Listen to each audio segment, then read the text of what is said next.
the mashed potatoes hit the wall behind me with a wet splat as Madison screamed across our parents' Thanksgiving table. She was waving my phone like a weapon, her face purple with rage, as she read my banking app notification aloud. $46 million. The number hung in the air like a bomb. Dad sat frozen with his fork halfway to his mouth, Mom's wine glass trembling in her grip.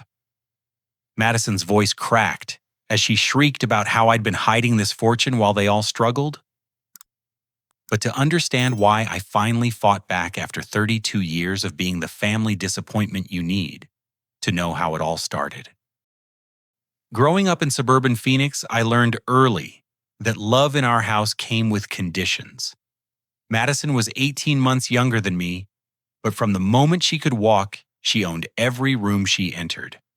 Her blonde curls bounced as she toddled around collecting praise like candy on Halloween.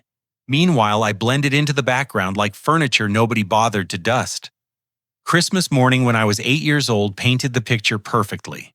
Madison's pile of presents reached nearly to the ceiling.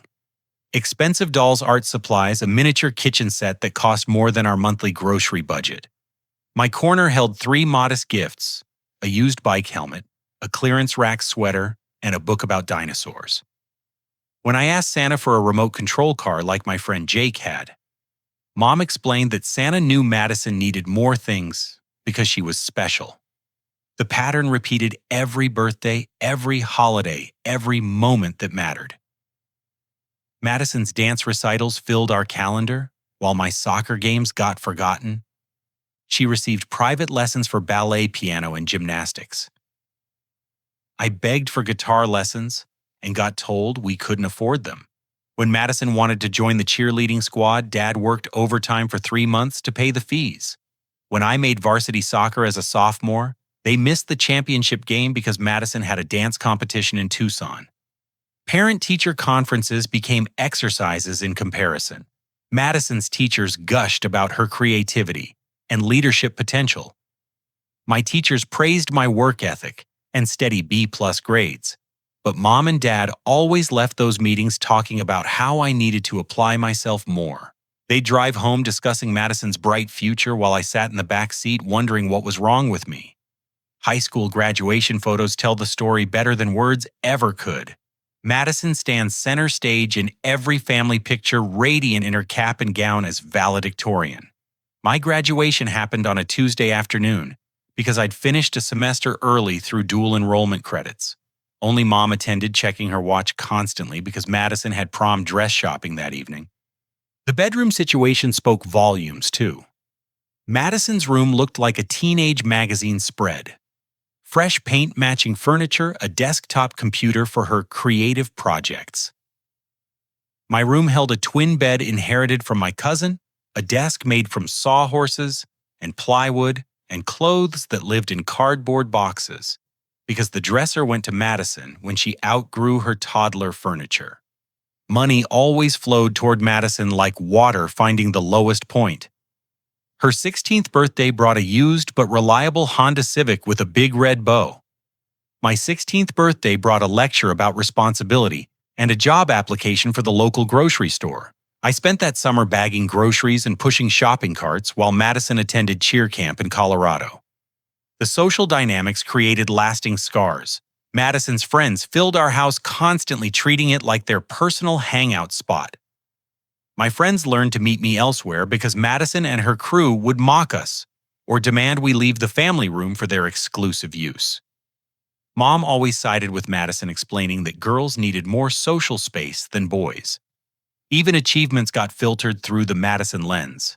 When I won second place in the state science fair, the dinner conversation focused on Madison's upcoming homecoming court nomination.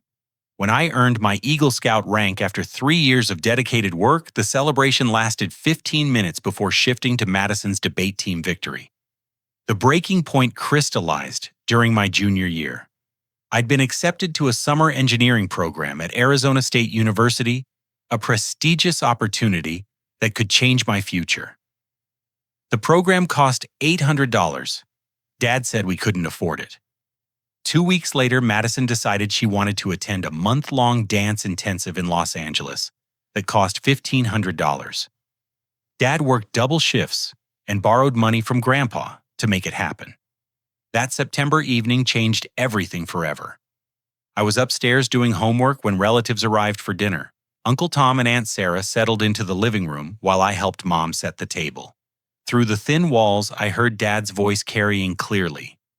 "We're really worried about Emmett's future. He's smart enough, but he lacks Madison's natural charm and leadership abilities. Madison's going to make us proud someday. She'll probably marry well and give us grandchildren we can be excited about." Mom's response cut even deeper. "Emmett's always been our challenge child. Madison just has that special spark, you know. We've invested so much in developing her talents because we can see her potential. With Emmett, we're honestly just hoping he finds something steady and stays out of trouble." I stood in that hallway holding a stack of dinner plates, feeling my world reshape around their words. This wasn't temporary favoritism or unconscious bias. This was their calculated assessment of their children's worth. In their minds, I was the consolation prize, while Madison was their lottery ticket. That night, I made a decision that would define the next 15 years of my life. I would prove them wrong, but I'd do it on my own terms. No more begging for attention or approval. No more hoping they'd notice my achievements. From that moment forward, I was going to build something so extraordinary that their blindness would become their loss, not mine. College applications became my declaration of independence. While Madison toured expensive private schools with Mom and Dad discussing sorority life and campus amenities, I researched state universities with strong computer science programs. My guidance counselor, Mrs. Peterson, helped me navigate financial aid applications that my parents couldn't be bothered to understand. Arizona State University accepted me with a partial academic scholarship covering about 40% of my tuition. The remaining costs would require student loans and work-study programs. When I showed Dad the acceptance letter and financial aid package, he glanced up from Madison's Princeton brochure and said, "Well, at least someone's interested in you." Madison's college selection process resembled a royal tour. Dad took time off work to visit 7 different campuses across 3 states. They returned from each trip with photo albums and stories about campus traditions, study abroad programs, and networking opportunities. Madison ultimately chose Northwestern University in Chicago, drawn by their theater program and the chance to discover herself in a sophisticated city. The financial commitment was staggering. Northwestern's annual tuition exceeded $50,000, not including room board and living expenses. Dad researched second mortgages and retirement fund withdrawals to cover costs the financial aid office wouldn't touch. Mom took a part-time job at a department store to help with Madison's expenses. They treated this sacrifice as an investment in their daughter's bright future. Meanwhile, I moved into a cramped dorm room at ASU with 2 roommates and furniture cobbled together from garage sales. My work-study job in the computer lab paid minimum wage for 20 hours per week. I supplemented that income by tutoring fellow students in mathematics and delivering pizzas on weekends. My typical day started at 6 in the morning and ended near midnight, alternating between classes, work, and study sessions. Madison's college experience unfolded like a coming-of-age movie. Her social media feeds showcased fraternity parties, Lake Michigan beach trips, and shopping excursions down Michigan Avenue. She pledged a sorority that required expensive dues formal dresses for multiple events each semester and spring break trips to exotic locations. Mom and Dad funded everything without question, calling it character building and networking opportunities. My meals consisted of ramen noodles, peanut butter sandwiches, and whatever free food appeared at campus events. Madison posted pictures of sushi dinners and weekend brunches at trendy Chicago restaurants.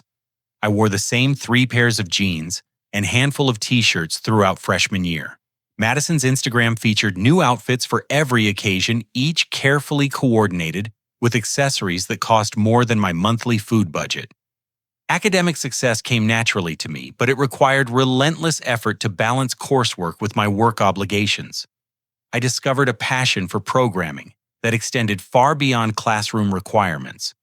Late nights in the computer lab became my sanctuary, writing code for personal projects and exploring emerging technologies. While other students socialized or relaxed, I built my first mobile application, a simple task management tool that helped students organize their assignments. Madison's academic journey followed a more exploratory path. She changed majors 4 times during her first 2 years, shifting from theater to communications to psychology to art history. Each transition required different textbooks, additional courses, and extended timelines for graduation. Mom and Dad supported every pivot, calling it finding her passion and encouraging her to take the time she needed. Phone calls home became exercises in selective attention. Madison's adventures dominated every conversation. Her sorority fundraiser, her role in a student theater production, her internship at a Chicago marketing firm. My achievements earned polite acknowledgement before the discussion returned to Madison's latest endeavor. When I made Dean's List 3 consecutive semesters, Mom said, "That's nice, honey," and immediately launched into Madison's plans for studying abroad in Italy. The disparity became most obvious during family visits. Madison flew home for long weekends. Several times each semester, her trips funded by parents eager to hear about her college experiences. I drove my used Ford Escort purchased with money saved from pizza delivery tips, and visited only during major holidays to minimize time away from work. Madison's arrivals triggered family celebrations with her favorite meals and photo sessions, documenting her sophisticated college transformation. My visits barely registered on the family calendar. Winter break of sophomore year crystallized the growing distance. Madison spent 3 weeks at home, sleeping late and socializing with high school friends who'd also returned from prestigious universities. I worked double shifts at a seasonal retail job, saving money for spring semester expenses while catching up on coursework during brief breaks. Madison complained about being bored and needing entertainment. I appreciated having a warm bed and home-cooked meals for 2 weeks before returning to campus. Madison's junior year brought news that she wanted to study abroad in Florence, Italy. The program cost $18,000 for a single semester, not including her flights, weekend travel, and spending money. Dad researched home equity loans while Mom picked up additional shifts at work. They framed this opportunity as a once-in-a-lifetime educational experience that would broaden Madison's cultural horizons. During my junior year, I discovered cryptocurrency and began researching blockchain technology for a computer science capstone project. My professor encouraged me to develop the project beyond academic requirements, suggesting it had commercial potential. I spent spring break in the ASU library instead of traveling, refining my blockchain application and researching patent possibilities. Madison's semester in Florence generated hundreds of social media posts featuring Renaissance art, Tuscan vineyards, and romantic European cities. She traveled to Paris, Barcelona, Amsterdam, and Prague, documenting each adventure with professional quality photographs and witty captions. Mom and Dad shared every post, beaming with pride about their daughter's sophisticated international education. My blockchain application caught the attention of a technology incubator program that offered seed funding for promising student projects. The $5,000 investment represented more money than I'd ever seen, but I reinvested everything into developing the application's commercial viability. I moved off campus into a shared apartment with 3 other computer science majors, splitting rent 4 ways and creating a makeshift startup office in our living room. Senior year brought the ultimate test of family priorities. My blockchain application was selected as a finalist in a national technology competition with a grand prize of $50,000 and mentorship opportunities with established entrepreneurs. The presentation required traveling to San Francisco and demonstrating the application to industry experts. The same week I received this opportunity, Madison announced that she wanted to participate in a post-graduation service program in Costa Rica. The program cost $12,000 for 6 months of volunteer work with an environmental organization. She described it as essential preparation for her future career in sustainable development, a field she'd discovered during her final semester. I paid my own way to San Francisco using money saved from years of part-time work. Madison's Costa Rica program received immediate financial backing from parents who saw it as the perfect bridge between college and career. I won third place in the technology competition, earning $15,000 and validation that my work had genuine commercial value. Madison's service program provided Instagram content featuring rainforest conservation and beach volleyball with fellow volunteers. Graduation day revealed the final truth about family priorities. Madison's ceremony at Northwestern became a week-long family celebration. Mom, Dad, both sets of grandparents, and several aunts and uncles traveled to Chicago for the festivities. They booked hotel rooms, organized dinner reservations, and planned a graduation party that included dozens of Madison's friends and their families. My graduation ceremony at ASU happened on a Tuesday afternoon in May. Mom attended alone, arriving just before the ceremony and leaving immediately afterward because Madison needed help moving her belongings out of her Chicago apartment. Dad stayed home to work, explaining that he couldn't afford to take time off after Madison's expensive celebration the previous week. As I walked across that stage to receive my computer science degree magna cum laude, I felt the weight of 4 years of sacrifice and determination. The audience applause felt distant and impersonal, but my achievement belonged entirely to me. No one had handed me this success or funded my path to this moment. I'd earned every credit hour, every grade, and every recognition through my own effort. That evening, I called a technology firm in Seattle that had recruited me during the career fair. They offered a starting salary of $75,000 per year, plus stock options and comprehensive benefits. I accepted the position without consulting my family, knowing this decision represented the beginning of my real independence. Madison returned from Costa Rica 6 months later with a deep tan, hundreds of stories about exotic wildlife, and no concrete plans for her future. She moved back into her childhood bedroom while exploring graduate school options and entry-level positions in environmental organizations. Mom and Dad welcomed her home with relief, grateful to have their special daughter close by while she figured out her next steps. I loaded my possessions into a rental truck and drove north toward Seattle, carrying everything I owned in the world. In my rearview mirror, Phoenix disappeared into the desert heat, taking with it 18 years of trying to earn love that was never available. Ahead lay a city where nobody knew my history, where my success would depend entirely on my abilities and determination. The transformation was beginning, and my family had no idea what they were about to lose. Seattle welcomed me with gray skies and endless possibility.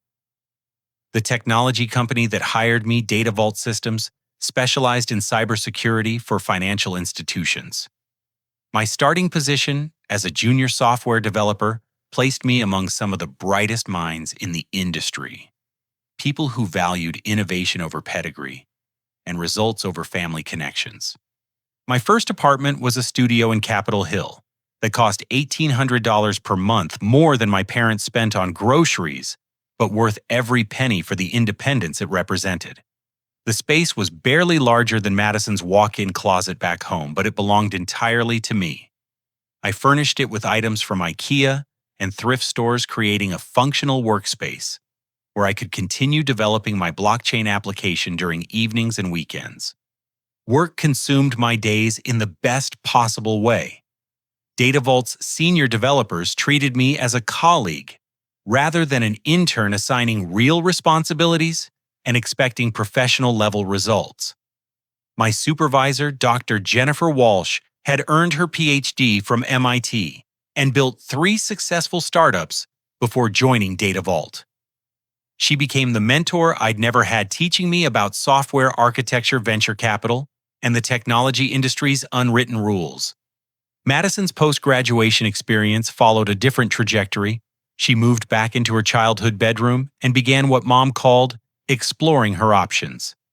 This exploration involved sleeping until noon, meeting friends for lunch, and sending out occasional job applications to environmental organizations that rarely responded.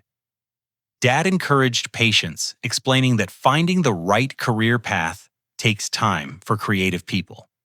My phone calls home became monthly obligations that I fulfilled with decreasing enthusiasm. Madison dominated every conversation with updates about her job search, her dating life, and her evolving plans for graduate school. Mom and Dad listened to her uncertainty with sympathy and encouragement. When they asked about my work, I offered brief summaries that generated polite responses before the discussion returned to Madison's latest crisis or opportunity. 6 months into my Seattle life, Dr. Walsh invited me to join a side project she was developing with 2 other Data Vault colleagues. The project involved creating a cryptocurrency trading platform that would democratize access to digital asset markets. My blockchain expertise made me a valuable team member, and my willingness to work evenings and weekends demonstrated commitment that Dr. Walsh rewarded with increasing responsibility.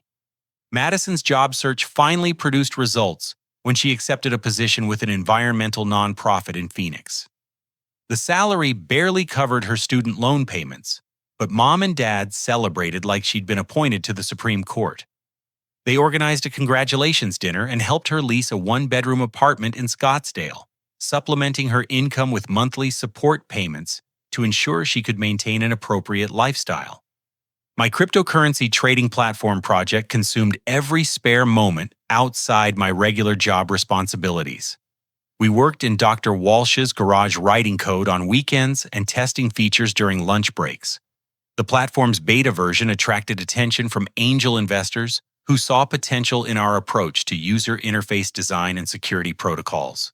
By winter, we'd raised our first round of seed funding, $200,000, that we split equally among the 4 team members. Madison's nonprofit job provided material for family dinner conversations throughout the holidays. She spoke passionately about environmental education and sustainable development, while Mom and Dad nodded approvingly. Her work involved organizing school presentations and managing social media accounts, activities she described with the enthusiasm of someone discovering their life's purpose. I spent Christmas week in Seattle claiming work obligations that prevented travel home.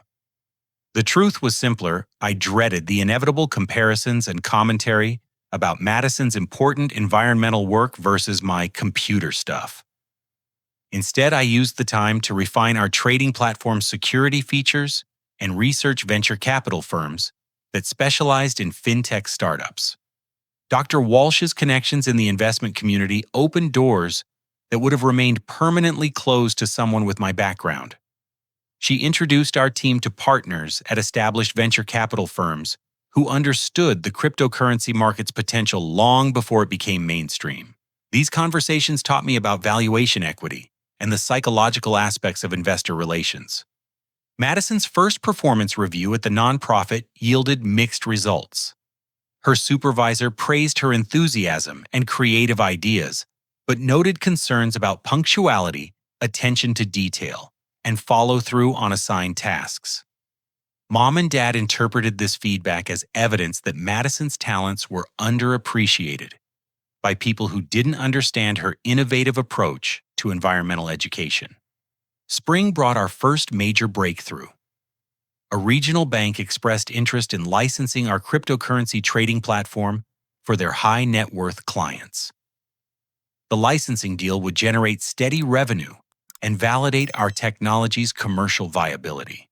Dr. Walsh handled the negotiations while I focused on customizing our platform for the bank's specific requirements.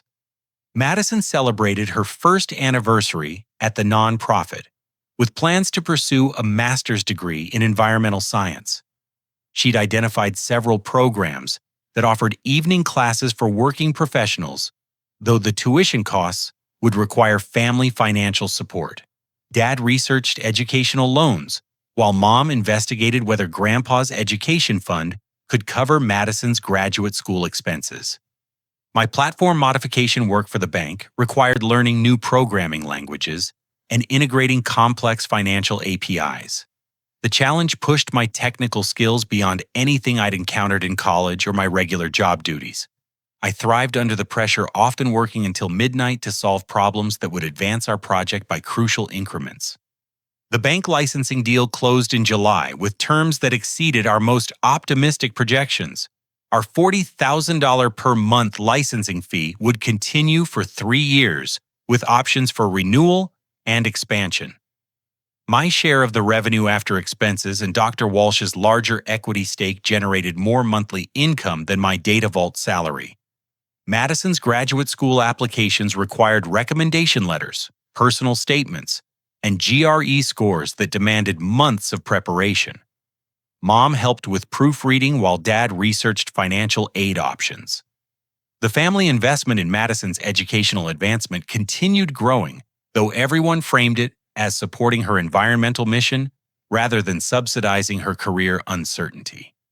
My success with the bank partnership attracted attention from other Data Vault colleagues who wanted to collaborate on additional side projects.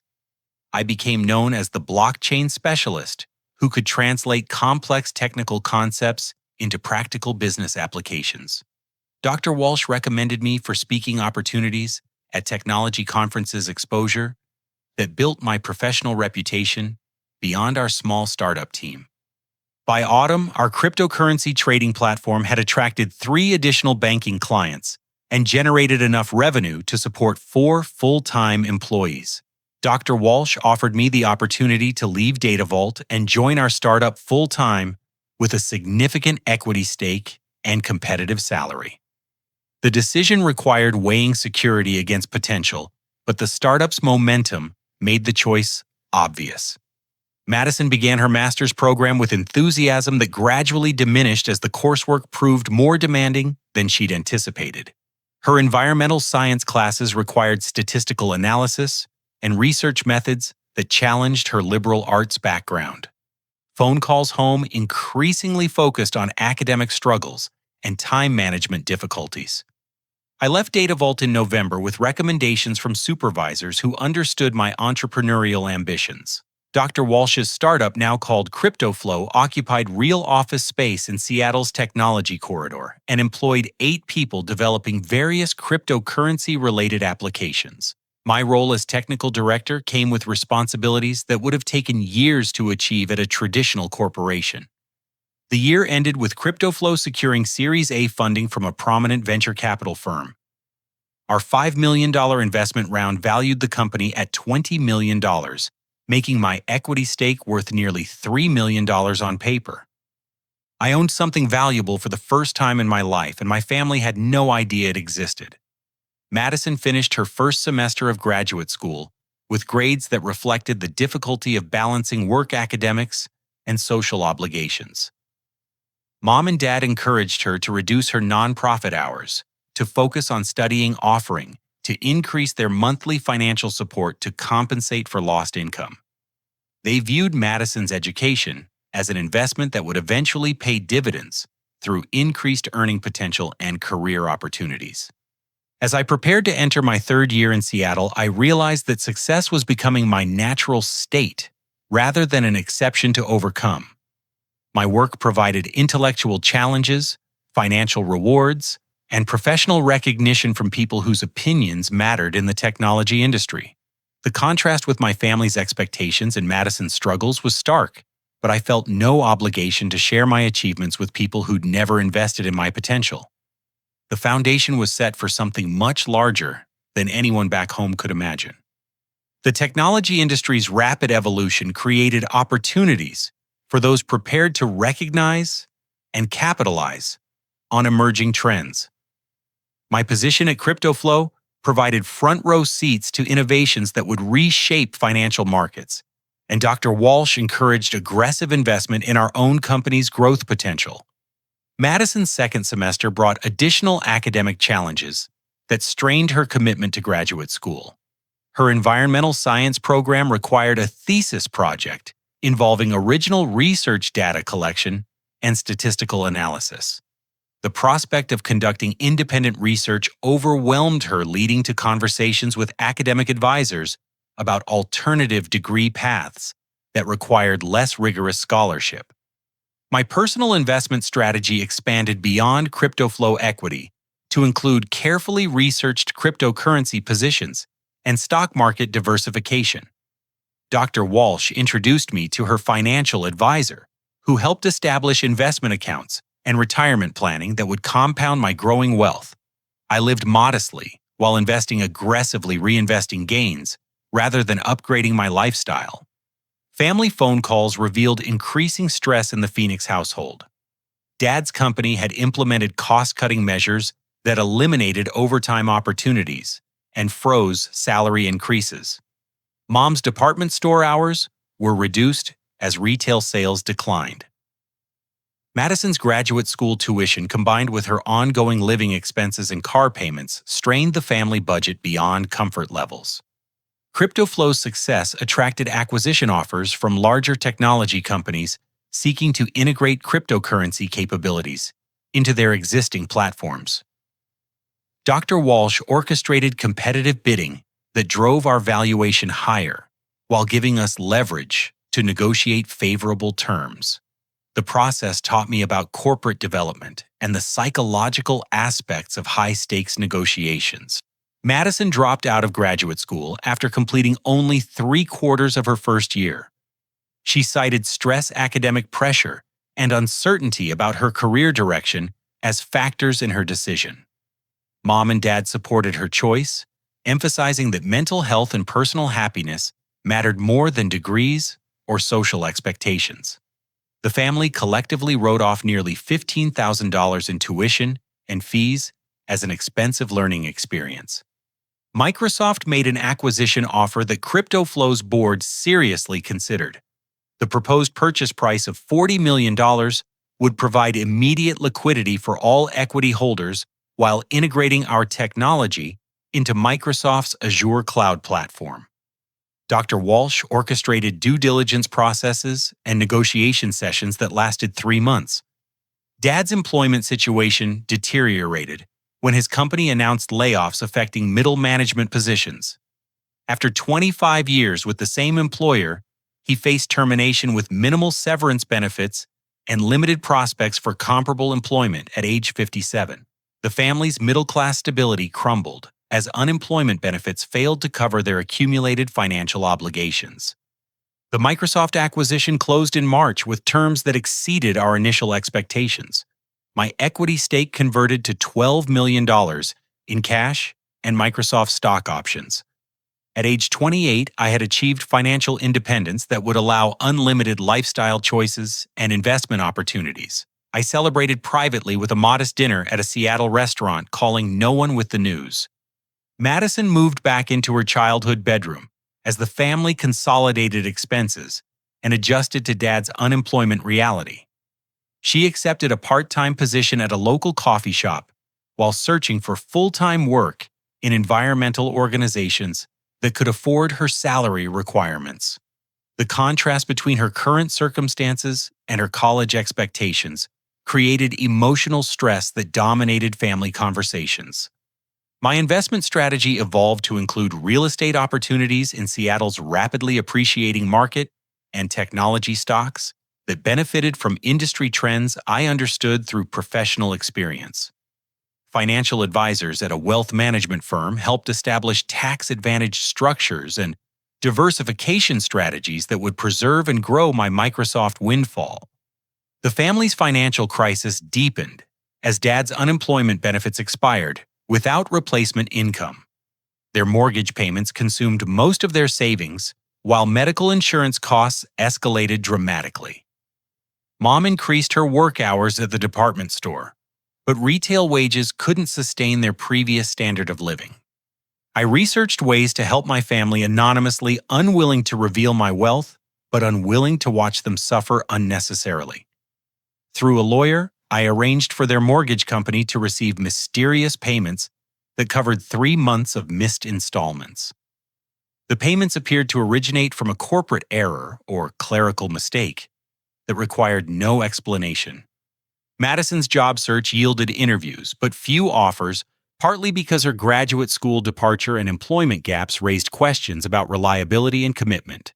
Environmental organizations typically paid modest salaries and required dedication that Madison's work history didn't demonstrate convincingly.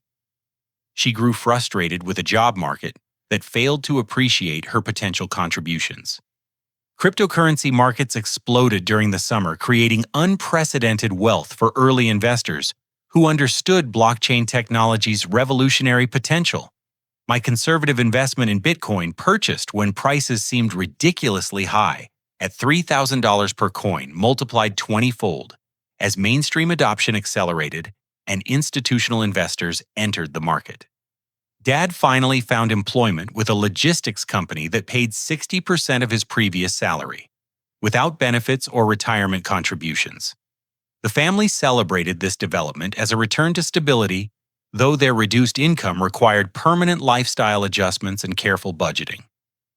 Madison's continued unemployment placed additional pressure on household finances. My cryptocurrency investments reached $30 million by autumn, a fortune that seemed disconnected from any rational economic reality. Financial advisors recommended taking profits and diversifying into traditional assets. But technology industry contacts suggested that digital currencies were still in early adoption phases, with room for additional growth. Madison accepted a full-time position with an environmental consulting firm that paid slightly above minimum wage but offered health insurance and professional development opportunities. The job required relocating to Tucson and sharing a small apartment with 2 roommates, circumstances that Mom and Dad viewed as character-building experiences for their daughter.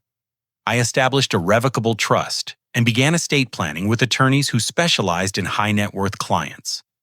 The legal structures would protect my assets, while providing flexibility for future family assistance or charitable activities. I also researched anonymous donation methods that could help my parents without revealing the source of their unexpected good fortune. The year concluded with my net worth approaching $40 million through a combination of Microsoft stock appreciation, cryptocurrency gains, and conservative investment returns. I maintained my modest lifestyle while building wealth at a rate that seemed almost absurd given my middle-class origins and family's financial struggles.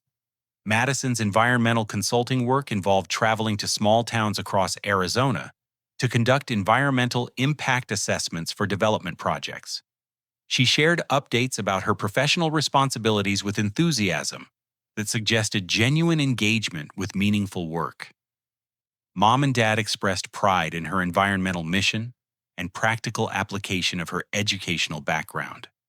As I prepared for another year of wealth accumulation and family secrecy, I wrestled with questions about obligation fairness and the responsibilities that accompany financial success.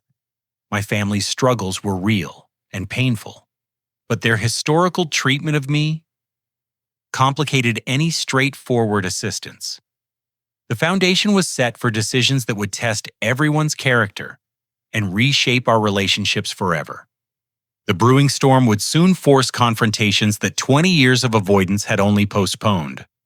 The family's financial recovery proved temporary when Dad's logistics company downsized their operations and eliminated his position after only 8 months of employment. At 58, he faced an increasingly hostile job market where age discrimination and technological gaps made competitive employment nearly impossible. Mom's retail hours were cut further as online shopping reduced department store traffic. Madison's environmental consulting work provided professional satisfaction but minimal financial security. Her salary of $28,000 barely covered basic living expenses in Tucson, requiring careful budgeting and occasional parental assistance for emergencies. She shared a 2-bedroom apartment with roommates who moved frequently, creating housing instability that stressed her already tight finances. My investment portfolio continued growing through strategic diversification and market appreciation that seemed disconnected from my family's deteriorating circumstances. Microsoft stock reached record highs, while my cryptocurrency holdings benefited from institutional adoption and regulatory clarity. Conservative estimates placed my net worth at $42 million by spring. Family phone calls became exercises in managed desperation, as Mom and Dad struggled to maintain dignity while facing foreclosure proceedings on their family home. They'd exhausted retirement savings borrowed against life insurance policies and depleted emergency funds accumulated over decades of careful financial planning. The house where Madison and I had grown up would be auctioned unless they could arrange permanent financing solutions. I arranged additional anonymous assistance through legal intermediaries who made mortgage payments appear as clerical errors or corporate goodwill gestures.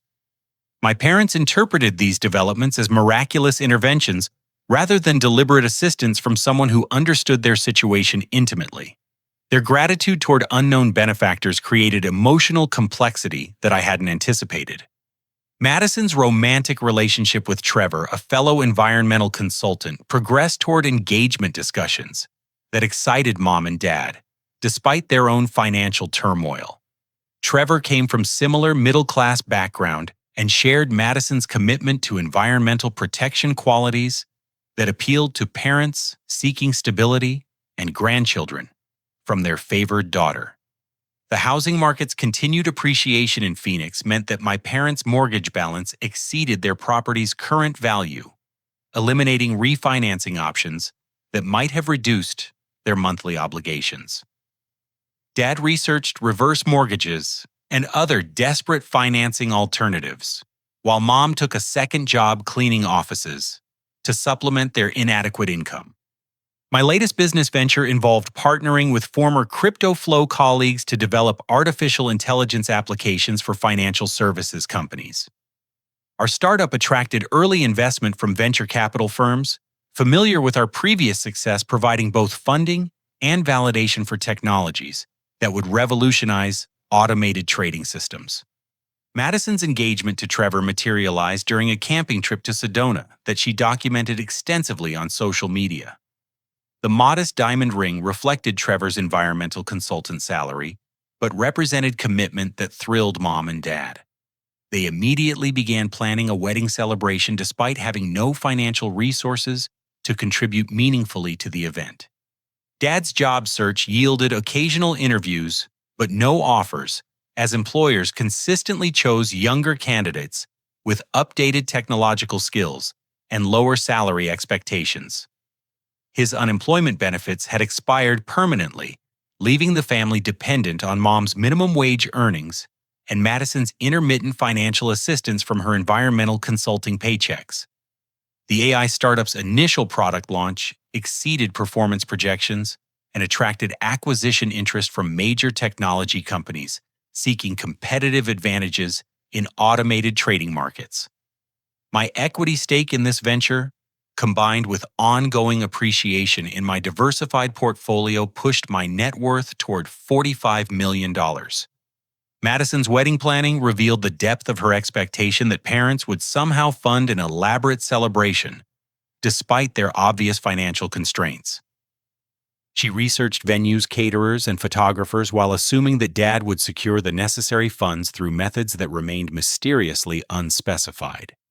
Mom and Dad received an eviction notice when their anonymous benefactor's assistance failed to cover property taxes and homeowners' insurance payments that had accumulated during months of financial chaos. The notice provided 30 days to resolve all outstanding obligations or vacate the house where they'd lived for 23 years. I faced an impossible decision between revealing my wealth to save their family home or allowing them to lose everything while maintaining my carefully constructed independence. The emotional weight of watching my parents suffer while possessing resources to solve their problems instantly challenged every principle I'd developed about family relationships and personal responsibility. Madison's reaction to her parents' housing crisis focused on how their potential homelessness would affect her wedding plans and social reputation. She suggested postponing the wedding indefinitely rather than celebrating, while her parents lived in an apartment priorities that revealed character traits I'd suspected but never witnessed so clearly. Trevor surprised everyone by offering to contribute his life savings toward Madison and Trevor's wedding expenses, a generous gesture that demonstrated maturity and commitment that contrasted sharply with Madison's self-centered perspective. His willingness to sacrifice for her parents' dignity impressed Mom and Dad, while highlighting Madison's failure to offer similar assistance. The AI startup received a $45 million acquisition offer from Goldman Sachs, who wanted to integrate our automated trading technology into their institutional investment platform. My 20% equity stake would generate $9 million in cash, plus ongoing royalties adding substantially to my already impressive wealth accumulation. Madison's environmental consulting firm offered her a promotion to project manager with salary increase to $35,000 annually, recognition that validated her professional development while still leaving her financially unable to assist her parents meaningfully. She accepted the promotion, eagerly viewing it as confirmation of her career trajectory. Dad found temporary employment with a moving company that paid $15 per hour for physically demanding work that strained his aging body and damaged his professional pride. The job provided immediate income but no benefits or long-term security, forcing him to accept employment conditions that would have been unthinkable during his corporate career. My Goldman Sachs windfall brought my total net worth to $46 million a fortune that placed me among the wealthiest individuals in Seattle, despite my modest lifestyle and working-class origins. Financial advisors recommended establishing a family foundation or charitable trust to manage tax obligations while creating positive social impact. Madison's wedding planning intensified as she secured venues and vendors through payment plans and creative financing arrangements that assumed her parents would somehow contribute substantial funds before the ceremony. Her insistence on elaborate celebrations while her parents faced homelessness demonstrated remarkable disconnection from family realities. Trevor's family offered to host the wedding reception at their ranch in rural Arizona, a generous gesture that would significantly reduce costs while providing authentic Western atmosphere. Madison initially rejected this option as insufficiently sophisticated before reluctantly accepting when other venues proved unaffordable. The family's housing situation stabilized temporarily when Mom's sister offered them space in her guest house, while they searched for affordable permanent housing. The arrangement provided immediate shelter, but reinforced their reduced circumstances and dependence on family charity that damaged Dad's remaining pride. Thanksgiving approached with plans to gather at Aunt Linda's house where my parents would host dinner in unfamiliar surroundings while pretending their circumstances reflected temporary setbacks rather than fundamental life changes. Madison invited Trevor's family to join the celebration, expanding the guest list and complexity of an already emotionally charged gathering. I accepted their Thanksgiving invitation with mixed emotions, knowing this gathering would likely force confrontations that years of careful distance had successfully avoided. My decision to attend carried risks that extended far beyond family discomfort, potentially exposing secrets that would reshape relationships forever. The stage was set for revelations that would test everyone's character and determine whether our family possessed the resilience to survive truth-telling after decades of carefully managed deceptions. Aunt Linda's house buzzed with nervous energy as Mom orchestrated Thanksgiving preparations in someone else's kitchen. The dining room table, borrowed from neighbors and extended with folding card tables, created an awkward setup that highlighted our family's reduced circumstances. Madison arrived early with Trevor immediately commandeering the living room to display wedding planning materials for anyone interested in reviewing her elaborate celebration schemes. Dad sat quietly in the corner, wearing his best shirt, with a small stain that Mom had tried unsuccessfully to remove. His hands showed calluses from the moving company job rough patches that he kept hidden under the table during conversations. The man who once managed corporate budgets and supervised dozen-person teams now looked diminished in his sister-in-law's guest chair. Trevor's parents, Jim and Carol, arrived promptly at 2 o'clock carrying homemade cornbread and genuine warmth that immediately improved the atmosphere. Their comfortable middle-class stability contrasted sharply with my family's strained circumstances, though they graciously ignored the obvious financial disparities and focused on getting acquainted with Madison's family. I pulled into the driveway at 2:15 carrying a store-bought pumpkin pie and steeling myself for 4 hours of careful conversation management. My rental car was modest and unremarkable, consistent with the image I'd cultivated of a successful but not spectacular computer programmer who lived responsibly within his means. Madison's wedding planning dominated the pre-dinner conversation as she spread venue photographs and catering menus across the coffee table. Her vision included a ceremony for 150 guests, a reception with open bar and live band, and honeymoon in Costa Rica that would recreate her college service trip experience. The estimated costs approached $35,000. Trevor suggested scaling back some elements to reduce expenses recommendations that Madison dismissed, with explanations about the importance of celebrating their love appropriately. Jim and Carol exchanged glances that suggested concerns about their future daughter-in-law's financial expectations, though they maintained polite enthusiasm for her elaborate plans. Mom's anxiety about hosting dinner in borrowed space manifested through obsessive attention to table settings and repeated trips to check the turkey's progress. She'd spent 3 days preparing traditional dishes that would recreate previous Thanksgiving celebrations, determined to maintain family traditions, despite their changed circumstances.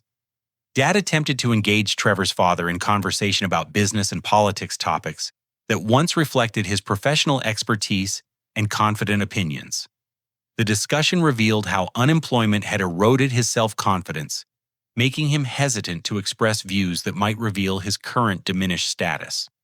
Madison's phone rang constantly with calls from vendors and friends discussing wedding details. Each conversation required her immediate attention and animated responses that dominated the room's acoustic space. Trevor apologized repeatedly for her rudeness, while Madison remained oblivious to the social disruption her behavior created. I helped Mom carry dishes from the kitchen, using these moments to observe family dynamics without becoming their focus. The stress lines around her eyes had deepened significantly since Dad's unemployment began. Her cheerful hostess performance barely concealed exhaustion from working multiple jobs while managing their housing crisis. Trevor surprised everyone by requesting permission to speak before dinner about his gratitude for being welcomed into our family. His brief speech acknowledged my parents' challenges with sensitivity and respect, while expressing commitment to supporting Madison and honoring their relationship with dignity. His maturity impressed everyone except Madison, who seemed embarrassed by his earnest tone. Dinner conversation initially focused on safe topics like weather football and childhood memories that avoided current financial realities. Jim shared stories about building their ranch house with his own hands, experiences that fascinated Dad and provided opportunities for him to discuss his own home improvement projects from better times. Madison's mood darkened as attention shifted away from her wedding plans toward more general conversation topics. She made pointed comments about people who didn't support family during difficult times, remarks that created uncomfortable silence around the table. Trevor placed his hand over hers in a gesture that seemed designed to discourage further complaints. Mom brought out her grandmother's china for dessert service pieces she'd somehow protected despite their recent household disruptions. The gesture represented dignity, preservation, and connection to family history that transcended current circumstances. Carol complimented the beautiful pattern while helping clear dinner plates. The conversation turned to family updates as Mom asked about my work and life in Seattle. I provided general descriptions of technology projects and professional opportunities while avoiding specific details about compensation or company names. Madison appeared bored by discussion of my career, frequently checking her phone for social media updates. Dad asked thoughtful questions about the technology industry that revealed his efforts to understand my professional world, despite having no background in computer science. His genuine interest created moments of connection that reminded me of earlier times when he'd expressed pride in my academic achievements. Trevor's parents shared stories about their environmental conservation efforts on their ranch projects that resonated with Madison's proclaimed passion for sustainability. Their practical approach to ecological stewardship contrasted with Madison's more theoretical environmental interests, highlighting differences between activism and actual implementation. I excused myself to use the bathroom and accidentally left my phone on the dining room table, a careless mistake that would prove catastrophic within minutes. The device sat there innocently while I was gone, its black screen concealing information that would detonate our carefully maintained family equilibrium. Madison reached for her own phone and accidentally knocked mine to the floor, activating the screen as she picked it up to return it to my place setting. A banking app notification appeared prominently on the lock screen, displaying my account balance in numbers that made her freeze completely. Trevor noticed her sudden stillness and asked if she was all right. Madison stared at the phone screen with growing comprehension, her face cycling through confusion, disbelief, and explosive rage. She looked around the table to confirm that everyone else remained unaware of her discovery. I returned from the bathroom to find Madison holding my phone with trembling hands, her eyes wide with fury and disbelief. The notification was still visible on the screen: account balance $46,372,418. Madison stood abruptly, sending her chair backwards into the wall with a sharp crack that silenced all conversation. She held my phone above her head like evidence in a criminal trial, her voice rising to a shriek that filled the small dining room with pure rage and betrayal. $46 million, she screamed, waving the phone frantically. He has $46 million and he's been sitting here listening to us talk about losing the house and not being able to afford my wedding. Mom's wine glass slipped from her fingers, shattering against her grandmother's china plate and sending red liquid across the white tablecloth. Dad sat frozen with his fork halfway to his mouth, unable to process the information that Madison was broadcasting to the entire table. Trevor attempted to calm Madison down, reaching for her arm while suggesting that there might be some misunderstanding. She jerked away from his touch and grabbed the first object within reach, a serving bowl of mashed potatoes, hurling it against the wall, where it exploded in white chunks that slowly slid toward the floor. Misunderstanding. Madison's voice cracked with hysteria. My parents are about to lose their house, and my brother has enough money to buy 10 houses. He's been hiding this from us while we suffered. Jim and Carol sat in stunned silence, their comfortable Thanksgiving dinner transformed into a family crisis that they had no context to understand. Carol instinctively began collecting broken china pieces, while Jim placed a protective hand on Trevor's shoulder. Dad finally found his voice, speaking my name as a question rather than recognition. His expression mixed confusion with something that might have been hope, as if discovering my wealth could somehow solve problems that had seemed insurmountable moments before. Madison's accusations poured out in a torrent of resentment that revealed years of stored grievances and expectations. She described my selfishness, my abandonment of family obligations, and my moral failure to use my resources for their benefit. Her anger filled the room like toxic gas that made breathing difficult. Mom began crying quietly, overwhelmed by the revelation and the public nature of Madison's breakdown.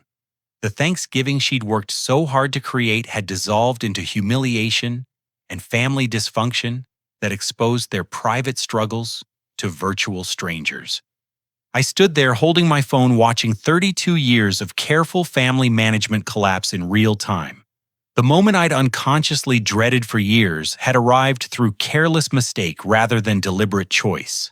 Madison's rage was building towards something that would force responses I wasn't prepared to give.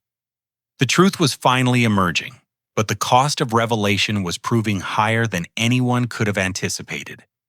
I looked around the table at faces reflecting shock, betrayal, and desperate hope before taking a deep breath and making the decision that would define our family's future. Madison stood frozen with mashed potatoes dripping from her fingers, still clutching my phone like a weapon. The silence stretched until I finally spoke. You want to know the truth? Here it is. Yes, I have $46 million. I earned every penny of it over the past 10 years while you treated me like the family failure. My voice was calm, controlled, but every word carried the weight of decades of accumulated hurt. Dad's face went pale as the implications sank in. Emmett, if you had this kind of money, why didn't you help us? We almost lost the house. Your mother has been working 2 jobs just to keep us afloat. I turned to face him directly. Actually, Dad, I did help you. Who do you think made those mysterious mortgage payments that saved your house? Who arranged for Mom's medical bills to get mysteriously paid? I've been supporting this family anonymously for 2 years because I knew exactly what would happen if you discovered my success. Madison's shriek cut through the air. You've been lying to us, playing games while we suffered. You owe us for everything this family invested in you. Invested? I laughed, but there was no humor in it. What exactly did this family invest in me, Madison? Let me refresh your memory since you seem to have forgotten. Trevor's parents looked increasingly uncomfortable, recognizing they were witnessing intimate family trauma. Trevor himself seemed torn between supporting Madison and backing away from her explosion. When you got a $16,000 car for your 16th birthday, I got a lecture about responsibility and a job application. When you went to Northwestern for $50,000 a year, I worked 3 jobs to pay for state school. When you needed $1,500 for dance camp, Dad worked double shifts. When I needed $800 for an engineering program, he said we couldn't afford it. Mom's tears were flowing freely now. Emmett, we didn't realize what Mom, that I was watching, that I was keeping score. Do you remember what you told Uncle Tom about me when I was 16? About how you were worried about my future? But Madison would make you proud. The color drained from Mom's face as the memory surfaced. Dad looked confused, but Mom clearly remembered the conversation I'd overheard that night. I heard everything, I continued. Every word about how I was the challenged child, and Madison was your lottery ticket. That conversation changed my life because it taught me that love in this house had conditions I could never meet. Madison's rage was building to dangerous levels. So you decided to punish us by hoarding millions while we struggled. You're sick, Emmett. You're a selfish vindictive. I'm vindictive. My control finally cracked. Madison, you're 29 years old, and you've never supported yourself for longer than 6 months. Even now with Mom and Dad facing foreclosure, your biggest concern is how their poverty will affect your wedding plans. Trevor winced at my words, recognizing their accuracy. Jim and Carol exchanged another look that suggested they were reassessing their son's choice of fiancé. I graduated magna cum laude from ASU, and you missed my graduation for Madison's goodbye party. I won a national technology competition, and you forgot to ask about it. I built a multi-million-dollar company, and you never once expressed curiosity about my success. Dad found his voice again. Son, we made mistakes. We can see that now.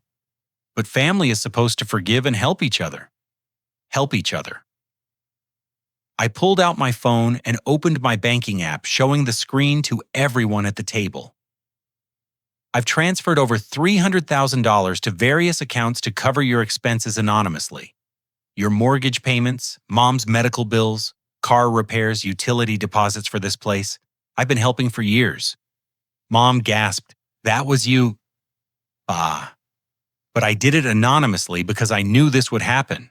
Madison would immediately start calculating what she was owed. You'd both start seeing me as a solution to every financial problem instead of a son you'd neglected for 30 years. Madison grabbed my arm. You still owe us after everything this family gave you. I pulled free from her grip. Madison, this family gave me hand-me-down clothes and a job application. Everything I achieved happened despite this family's support, not because of it. Trevor finally spoke up. Madison, maybe we should calm down and discuss this rationally. Rationally, Madison whirled on him. My brother has been sitting on millions while my parents faced homelessness, and you want to be rational? Actually, I said quietly, Your parents faced homelessness while you planned a $35,000 wedding you expected them to pay for. The room fell silent except for Mom's quiet sobbing. Carol had finished collecting the broken china and was now helping clean mashed potatoes from the wall, trying to restore some dignity to the destroyed dinner. "Here's what's going to happen," I announced. "I will continue helping Mom and Dad financially, but with conditions. You both need to attend family therapy to address the favoritism that poisoned this family. Dad, I'll help you start a consulting business using your logistics experience. Mom, you can quit the retail job and focus on your health." Dad nodded eagerly. "Emmett, we'll do whatever—" "I'm not finished." I turned to Madison. "You get nothing until you prove you can support yourself independently for 1 full year. No parental bailouts, no emergency loans, no wedding funding. Learn what I learned at 18, how to survive on your own merit." Madison's face turned purple. "You can't cut me off, I'm family." "Family is supposed to love and support each other equally," I replied. "When you can demonstrate that you understand what family actually means, we'll talk about helping with your future." Trevor's expression suggested he was reconsidering his entire relationship. Madison's true character was being revealed under pressure, and the results weren't flattering. "This is blackmail," Madison screamed. "This is accountability," I corrected. "Something you've never experienced." I reached for my wallet and pulled out a business card. "Here's my therapist's information. She specializes in family dynamics and financial trauma. I've already paid for 6 months of sessions for anyone in this family who wants to participate." Mom looked up through her tears. "You'd really help us get counseling." "Mom, I love you both, despite everything that happened. But love without boundaries enables the same destructive patterns. We need professional help to rebuild relationships based on mutual respect instead of manipulation." Jim cleared his throat.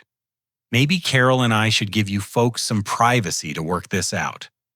"Actually, I said you should stay. Trevor's going to need support for whatever decisions he makes about his future."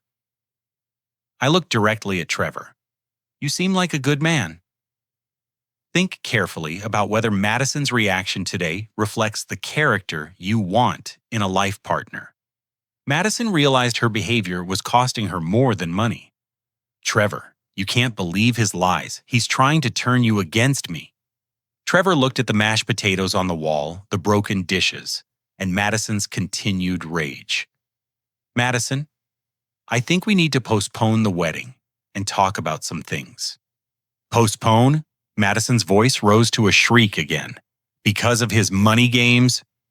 "Because of how you're handling this situation," Trevor said quietly.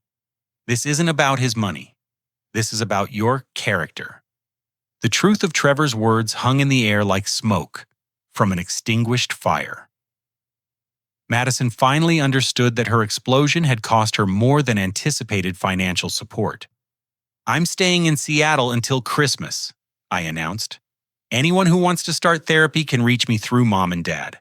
I'll pay for whatever treatment you need, but participation is voluntary." I hugged Mom gently. "I love you, but love isn't enough anymore. We need professional help to fix what's broken here." Dad shook my hand with tears in his eyes.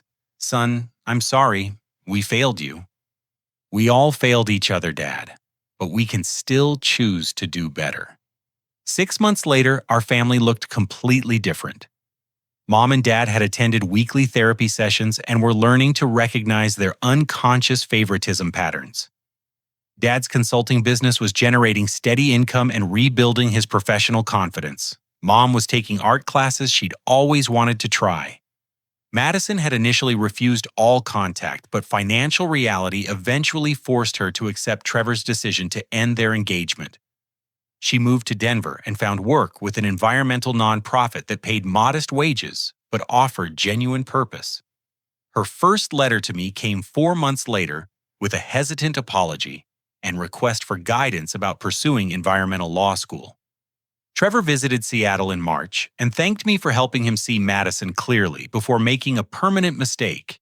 He'd started dating someone else, a woman who worked at his environmental consulting firm and shared his values about money, family, and personal responsibility. I established a family foundation with clear guidelines for assistance based on recipients, demonstrating personal growth and responsible behavior. Madison would become eligible for educational support when she completed 1 year of financial independence. Mom and Dad received ongoing help tied to their continued participation in therapy and financial planning education.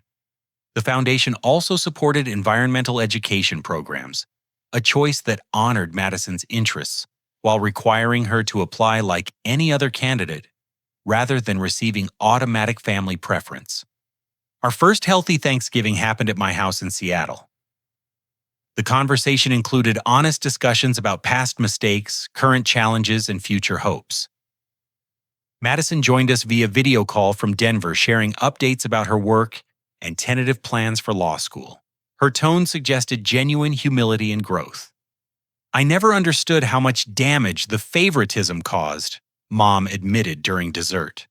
"We thought we were helping Madison by giving her advantages, but we were actually teaching her that love was conditional and rewards didn't require effort." Dad nodded. "And we were teaching you that your achievements didn't matter unless they served someone else's interests?" "That was wrong, son. Deeply wrong. What matters now is what we choose going forward," I replied. "We can't change the past, but we can build better relationships based on mutual respect and genuine care for each other as individuals." Madison's voice came through the laptop speaker. "Emmett, I'm learning what responsibility actually means. It's harder than I expected, but I'm starting to understand why you worked so hard to become independent. I want to earn your respect instead of demanding support." That conversation represented the family healing I'd never imagined possible. Money had revealed everyone's character, but therapy and time were rebuilding relationships on stronger foundations. The lake effect helped prove something I'd always suspected: financial success doesn't create character, but financial pressure certainly reveals it. Madison's explosion at Thanksgiving had stripped away pretenses and forced everyone to confront uncomfortable truths about our family dynamics. Today, I use my wealth to support people and causes that align with my values, including family members who demonstrate genuine growth and accountability. Madison graduated from environmental law school last spring and now works for a firm that represents communities affected by industrial pollution. She pays her student loans independently and visits Seattle quarterly for family dinners, where we discuss books, politics, and her legal cases. Mom and Dad have become advocates for family therapy and often speak to parent groups about the dangers of unconscious favoritism. Their marriage is stronger than it's been in years, built on honest communication rather than shared delusions about their parenting perfection. The greatest lesson from our family's transformation is that money amplifies existing character traits rather than creating new ones. Madison's entitlement became explosive when confronted with my wealth, but her underlying capacity for growth eventually emerged when she faced real consequences for her choices. True family love requires equal investment, honest communication, and boundaries that protect everyone's dignity. The favoritism that nearly destroyed our relationships taught me that financial success means nothing without people who value you for who you are, rather than what you can provide. Have you ever experienced favoritism in your family? Or watched financial pressure reveal people's true character? Share your thoughts in the comments below. If this story resonated with you, please like this video and subscribe for more real-life stories about family money and personal growth. Don't forget to share this with anyone who might benefit from understanding how financial boundaries can actually strengthen family relationships. Thank you for listening to my story. Remember that healing broken relationships takes courage, patience, and professional help when needed. Every family deserves the chance to build connections based on genuine love and mutual respect. I hope your own journey toward healthier relationships brings you the peace and authenticity that transformed my family's future.